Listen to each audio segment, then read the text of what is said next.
Halo, Hai. kita dari FPL begini. Ya. Perkenalin dulu ya, gue Reza. Dan gua Gede. Ya betul. Jadi di sini video kita yang keempat ya. Video kita di channel YouTube FPL begini ya. Channel YouTube FPL begini. Yang mana sebelumnya nih di Monopoli mulu nih sama si Hari ya. Iya, jadi sebelumnya kan kita, video. padahal kita sini ada banyak ya, Ya, ini ya. ada empat orang. Ada 4 lima. 5. Banyak banget. Halo, ya kita dari tim FPL begini. Kali ini kita mau bikin video ya. Iya betul. Video keempat kita di channel FPL begini.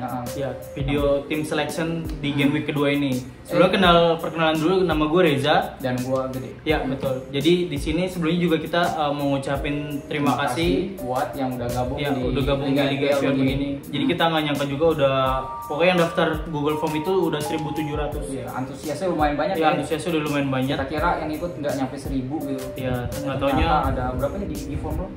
1.700 yang udah daftar G-Form Liga FPL begini. Jadi terima kasih untuk yang udah join. Dan selamat juga untuk pemenang game week 1. Iya, siapa tuh namanya tuh? Pokoknya udah di-share di Instagram, dicek aja, timnya juga ada di sana gitu. Oke, jadi di video kali ini kita akan bahas squad selection ya. Squad selection, tim selection di game week kedua ini menurut kita ya, menurut ini video pertama kita ya kalau bikin squad selection. Iya, betul. Sebenarnya di feed aja. Iya, di game week 1 tuh sebenarnya mau bikin cuman kendala. Iya, karena jadi kita baru ketemu aja deh. Iya, betul. Susah ketemunya apalagi masa PSBB gini kan. Betul. Ya, jadi kita akan bahas tim selection menurut kita ya, kita FPL begini. Kalian mau ikutin terserah. Dan info aja di sini kita nggak pasang pemain Liverpool, Chelsea, dan City. Jadi kalau Liverpool Chelsea kan saling ketemu, jadi walaupun ya kita rekomendin sih untuk hindari dulu lah. Iya. Masih banyak pilihan ya, walaupun kita yakin sih itu match yang seru ya. Pasti seru. Pasti seru. Dan cuman kalau untuk poin FPL ya was-was. Sebenarnya bisa aja, asal backnya juga paling dihindari juga kalau ada match kayak gitu. Ya, dan kita juga nggak masang pemain City karena di game week kedua ini dia dapat lawan tangguh Wolves. Kita tahu di musim lalu City 2 kali kandang-tandang itu nggak pernah menang, malah kalah ya. Iya, benar. Lawan Wolves. Jadi kita meskipun nggak menentukan saat ini jadi kalah juga, cuman kan historinya tuh kayak balik lagi tadi kalian mau pasang pemain City juga serah kalian, ini cuman menurut versi kita aja gitu. Balik lagi karena ada kesempatan yang lebih bagus gitu untuk pemain lain untuk dipasang. Oke, jadi ini ya tim selection game week 2 versi FPL begini. Kan itu skip itu. Oke, yang pertama dari kiper. Ya, siapa deh kita pilih kipernya? Kita pilih Jordan Pickford dari Everton. Ya, kenapa kita pilih Jordan Pickford? Ya, kan pertandingan sebelumnya melawan Spurs kan kita kira itu dia bakal kecolongan ya. Iya, betul. Minimal kagak menghasilkan clean sheet gitu. Tapi ternyata di luar ekspektasi kita gitu kan. Dia berhasil menyelamatkan 5 save ya. 5 save dan juga clean sheet pastinya.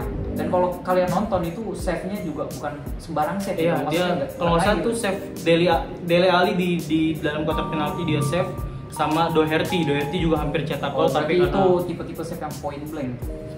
Iya, itu kan ada tipe save point blank, injured tips.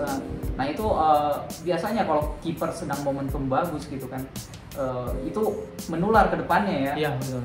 Ditambah kenapa Pickford, karena lawannya juga lagi mudah ya. Di game week kedua ini dia dapat lawan tim promosi yaitu West Bromwich Albion. Yang kita tahu di game week pertama dia gagal mencetak gol di kandang sendiri, walaupun lawannya emang agak berat Leicester ya. Jadi itu alasan kita kenapa pilih Jordan Pickford. Ya, di posisi defender yang pertama kita pasang Timothy Castagne ya. Dari Leicester. Dia main debutan dan di game week 1 itu dia mencetak gol, clean sheet dan dapat bonus point sistem ya. Bonus point gitu. Dan untuk di game week ini Leicester menghadapi Burnley.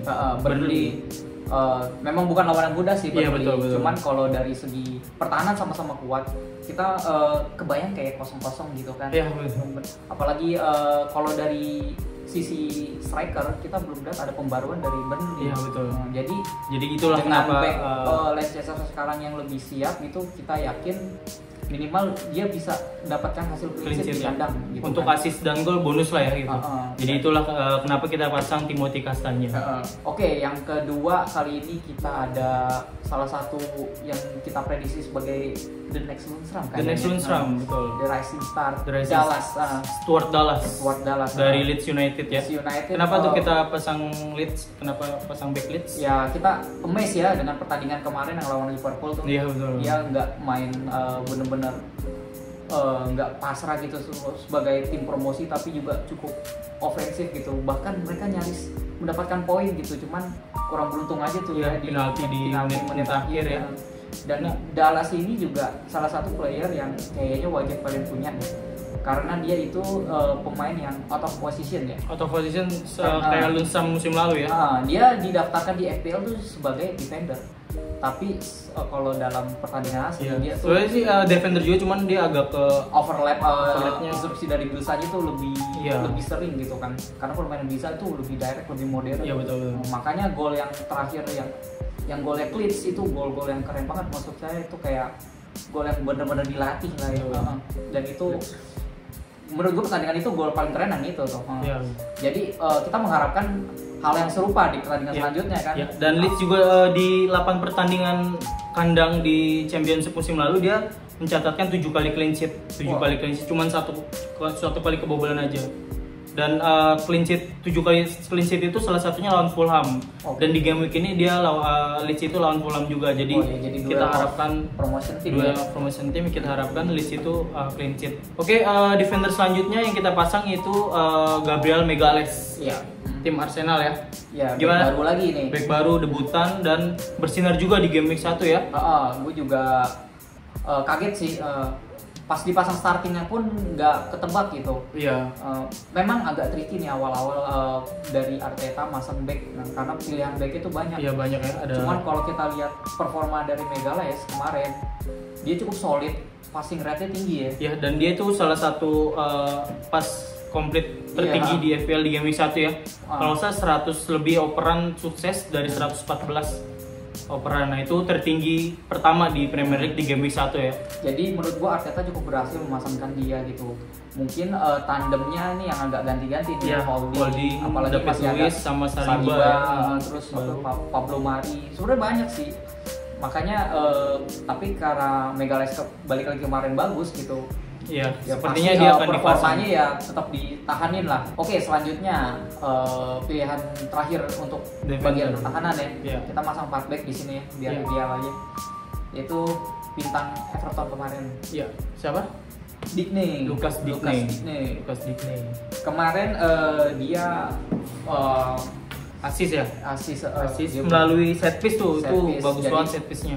Jadi kita belajar juga nih, Digne itu juga sebagai set piece taker gitu. Set piece, corner taker, dan memang terbukti umpan pinpointnya itu benar-benar melengkung langsung menuju ke Calvert-Lewin ya. Calvert-Lewin bola udaranya bagus gitu. Secara open play dia juga cukup solid sih, menyisir line up-nya dan pertahanan dengan rapi gitu. Back up-nya jadi nggak lama banget. Bukan tipe pemain males lah, dia pekerja keras gitu. Nah, ditambah dengan skill crossingnya gitu kan. Salah satu crossing terbanyak di game 1 itu. Apalagi kayaknya Everton tim-tim yang spam crossing ya. Betul. Karena itu sih tadi Calvert-Lewin kayak bola udaranya bagus gitu. Karena Don Carlo kayaknya memanfaatkan skill dari akurasi pemainnya gitu. Mulai dari James, Sigurdsson gitu kan. Terus tambah sekarang Digne, belum lagi yang pemain benchnya gitu kan. Ini bukan main nih Everton nih. Dan jadi gue rasa lumayan lah ya, ditambah lawannya juga lawannya tadi ya tim promosi WBA ya. Oke, selanjutnya di posisi midfielder ya, gelandang kita formasi kita tadi 4-4-2. Jadi tadi 4 defender udah kita sebutin. Nah, sekarang itu 4 midfielder. Yang pertama itu ada Willian. Oke. Kenapa Willian deh? Oleh Arsenal? Sebagai apa? Saya bukan fans apa-apa ya. Saya fans La Liga saya. Gimana? Celta Vigo. Willian, cukup gila sih kemarin tuh. Willian. Dia awalnya kita nggak ngira ya, banyak yang masang Saka gitu, nggak kepikiran gitu kan. terlihat dari ownership-nya pun persenannya kecil ya, karena emang kita sangka itu dia backupan nih ya, karena melihat umurnya, tapi masih ngecun gitu loh. Betul, apalagi dia kemarin tuh asisnya melalui corner taker dan kemarin sempat free kick juga tapi kena tiang ya. Jadi wah itu jadi Willian ini komplit banget karena dia bermain sayap di mana kan paling oportunis untuk mencetak asis. Ditambah dia juga tipe penetrasi yang cukup elegan lah, halus, bukan yang gerasa kerusuk, tapi dia cappingnya bagus gitu loh. Terus ditambah eksekusi bola matinya tuh emang dari Chelsea udah terbukti kan. Terbukti. Maksudnya dia, dan kemarin juga terbukti kan corner kicknya menghasilkan gol untuk Gabriel Magalhaes. Gol, dan menurut gue juga Arsenal ini mungkin ya sebelum game week nanti ketemu Liverpool ini sebenarnya kalian harus banyak-banyak pasang gitu ya. Iya, kenapa deh alasannya? Pertama, lawannya lagi gampang-gampang. Kedua, Arteta timnya nih lagi dengan kepercayaan diri yang tinggi gitu. Iya, betul. Permainannya udah mulai berpola gitu. Kita lihat Arsenal yang sebelumnya tuh kayak gol bola mati, kayak zaman-zaman siapa tuh? Pokoknya semenjak dipegang Arteta jadi berubah ya. Arteta udah bener-bener merubah kayak permainan Arsenal yang lebih udah ada polanya gitu. Terbukti dari 2 piala kan, dari dalam golnya juga yang itu mirip kayak gol yang Chelsea itu. Iya, betul. Secara skema gitu kan, build up dari belakang itu benar-benar bagus banget sih. Ya, jadi itulah kenapa kita pasang Willian ya. Oke, midfielder selanjutnya yang kita pasang yaitu pemain yang top transfer game week ini ya. Yang paling banyak ditransfer di game week ini. Karena kita tahu di game week 1 beliau nggak main. Siapa deh? Beliau. Ya, Bruno Fernandes dari MU. Oke. Kenapa? Karena tentu Bruno Fernandes itu pertama dapat lawan yang mudah ya. Benar. Soalnya nggak mudah juga sih, cuman karena kandang melawan Crystal Palace. Itu emang salah satu tips buat kalian sih. Sebenarnya tuh kita pilih yang emang lagi FDR-nya mudah gitu kan. FDR warna hijau. Hijau-hijau. Nah, cuman namanya Liga Inggris gak tebak. Jadi itu tergantung kalian lagi. Bruno ini bukan tanpa alasan, meskipun lawan pemain besar, tim besar juga kita tetap pilih kalau lagi home ya. Kalau lagi home. Karena apa? Karena MU, Bruno ini dia yang monopoli set piece taker MU ya. Set piece taker, penalti, terus corner juga nggak sih? Corner enggak. Pokoknya Bruno ini dia secara open play itu pemain yang risky. Jadi dia pemain yang suka spam, true pass, suka yang passing. Dia bener-bener pemain kerja keras dan visionnya itu bagus gitu. Jadi makanya nggak heran pas dia debut di MU dia langsung Player of the Month Premier League, dan kalau nggak salah langsung dapat 2 gitu kan. Pokoknya dia mengubah permainan MU lah. Semenjak nggak ada dia sama ada dia tuh kayak beda. Dia tuh man of the match Premier League ketika after restart setelah pandemi. Makanya kalau dibikin klasemen MU itu peringkat 1 sebenarnya kalau dihitung dari setelah corona tuh yang after pandemi. Nah, nggak salah tuh, makanya harga pertama kali dia kan 8 tuh yang musim lalu. Dan musim sekarang, ini naiknya sekarang agak pricey gitu kan, 10,5. Cuman ya kita lihat aja sebenarnya sih worth it seharusnya nih. Karena ini Fernandes juga penalti taker MU ya. Dan kita tahu tuh musim lalu MU paling banyak dapat penalti di Liga Inggris. Kalau salah 14 kali dapat penalti ya. Semenjak ada VAR pokoknya dia MU sering dapat. Sebenarnya bukan itu juga sih, karena emang MU tuh wingernya tuh memang lincah gitu, dan memang susah diberhentiin. Tipe-tipe pemain seperti Martial, Greenwood atau Rashford nih jadi gampang apa sih maksudnya, hobi banget dijatuhin dengan defender gitu kan. Entah emang sengaja atau enggak ya, nggak tahu. Cuman kan ya penalti gitu kan, ya lumayan kalau kalian. Konversi menjadi golnya itu tinggi juga Bruno. Jarang miss penalti lah pokoknya. Dia kayak Jorginho lah, kalau udah sutut ya tenang gitu ya. Nah, itulah kenapa kita pilih Bruno Fernandes. Oke, midfielder selanjutnya yang kita pilih adalah Aubameyang. Tadi kita tahu ya Arsenal lagi top on fire banget lah. Dan ditambah Aubameyang game week 1 walaupun cuma 1 gol kayaknya. Baru permulaan salah aja 3 gol 2 penalti ya kan. Apa Aubameyang juga penalti taker ya. Aubameyang taker, jadi kalau penalti kan menghasilkan gol. Dan ditambah keuntungan pilih Aubameyang musim ini karena dia udah menjadi midfielder. Musim lalu kan kita tahu dia itu masih striker ya. Dan musim ini midfielder, cuman harganya emang tinggi sih. Cuman worth it lah kalau ini kita pilih. Jadi kita pilih Aubameyang. Dia baru perpanjang kontrak, gajinya makin tinggi. Jadi wah kurang apa lagi tuh. Seharusnya dia makin termotivasi tuh. Iya, betul. Bakal terus dimainin juga. Ini pokoknya jaminan main juga ya pasti ya. Jadi lawannya West Ham. West Ham kemarin lagi ampas di kandang kalau Newcastle. Kita lawan selanjutnya nanti berat-berat West Ham. Padahal seharusnya dia ngotot tuh lawan Newcastle dapat poin. Iya, tapi malah kecolongan poin, kalah nggak golin lagi kan. Nah ya udah. Jadi itulah Aubameyang. Jadi kenapa kita pilih Aubameyang? Aubameyang juga kita nobatkan sebagai kapten ya di tim selection game karena 2 ini ya. Cukup make sense lah kapten Aubameyang, dan gue yakin kemarin aja dia yang tertinggi gitu kan di pertandingan away gitu istilahnya, apalagi sekarang ya main sebagai tuan rumah dengan kepercayaan diri tinggi gitu. Dengan tim yang sekarang solid, dan jadi Aubameyang tuh ya kapten kita lah ya, kapten di tim selection FPL begini game week 2 ini ya. Iya. Oke, untuk pilihan keempat ini kita kategorikan sebagai diferensial ya, bisa dibilang. Sebenarnya nggak different, cuman ya itulah karena bisa dibilang sih, soalnya kalau dibanding persentase ownership-nya ini masih kecil deh. Sama di game week 1 itu dia nggak poin, tapi tampil gemilang gitu. Jadi siapa? James Rodriguez. Pemain dari Everton yang baru dibeli ini. Dia balik lagi ya. Kenapa? Karena dia baru beradaptasi kemarin cukup gemilang baik juga lah. Pokoknya dia mengubah bagus-bagus banget, tapi cukup baik karena memang dia bukan dipasang ke posisi naturalnya. Iya, kemarin tuh harusnya di sayap ya. Di sayap. Seharusnya kan dia di belakang striker ya, karena memang banyak pilihan nih kalau untuk bagian di midfieldernya, karena mereka juga ada Sigurdsson, ada si Davis juga. Iya. Terus makanya dia dipasang kanan. Cuman cukup bagus ya, dia ngambil corner kick juga, dan ya tinggal menunggu waktu aja sih kalau dia sampai cukup bagus gitu, maksudnya pasti. Jadi itu kenapa kita pilih. Kita yakin dia ada debut poin di inilah FPL selain cuman minute play sama 2 digit lah ya, poin 2 digit. 2 digit nggak tahu sih.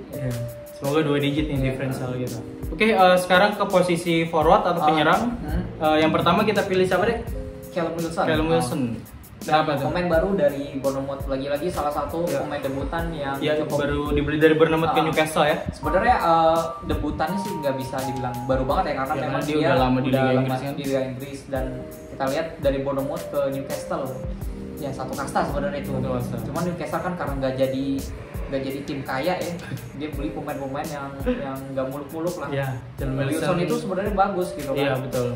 Karena dia meskipun bermain di Bournemouth yang musim lalu berjuang di zona degradasi, dia cukup konsisten lah dalam mencetak poin gitu dari segi FPL, dan dia juga cukup best value lah.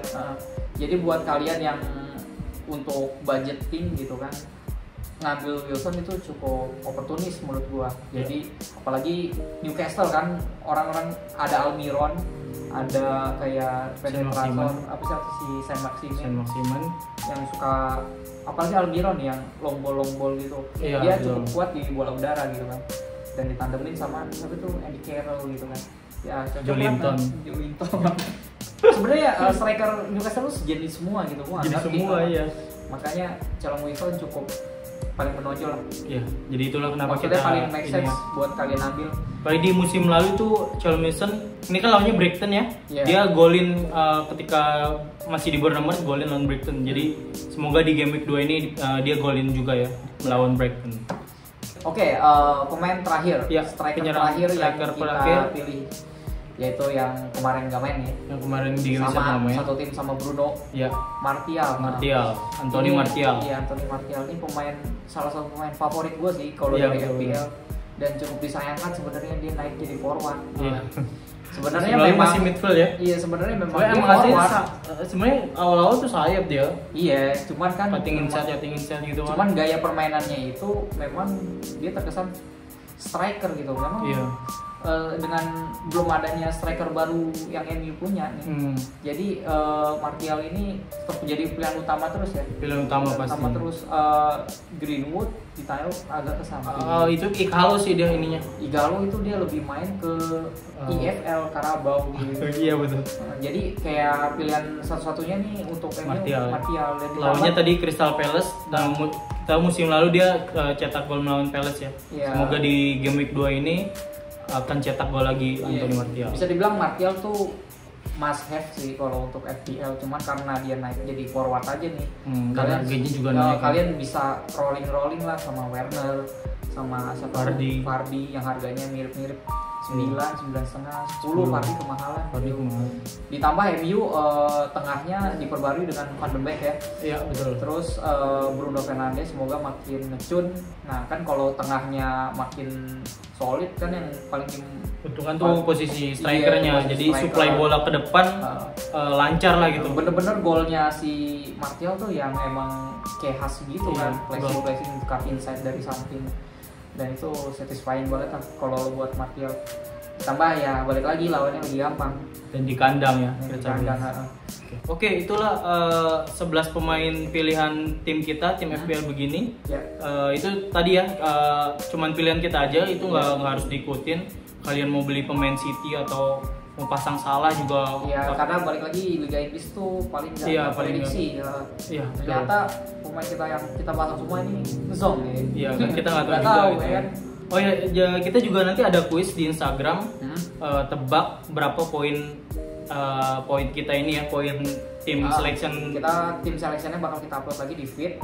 Nanti kalian bisa tebak nih kira-kira range poinnya berapa gitu. Nanti akan di-post di Instagram ya. Nanti kalau misalkan nggak ada yang tepat, kita cari yang paling mendekati kan. Iya, paling yang mendekati nanti. Tapi paling kalau misalkan yang mendekati paling atas sama misalkan poin kita 90. Iya. Ada yang nebak 92, ada yang nebak 88. Nah, itu siapa yang pilih kita shuffle aja. Ya, nanti kita undi yang terdekat. Tapi semoga ada yang benar-benar tepat gitu ya. Kalau ada yang tepat sama juga kita undi juga. Ya, kalau ada yang tepat dan ada yang berapa orang itu kita undi juga gitu. Pokoknya yang terdekat lah. Ya, pokoknya tunggu aja ya kuisnya di Instagram fpl.begini. Stay tune terus di FPL begini.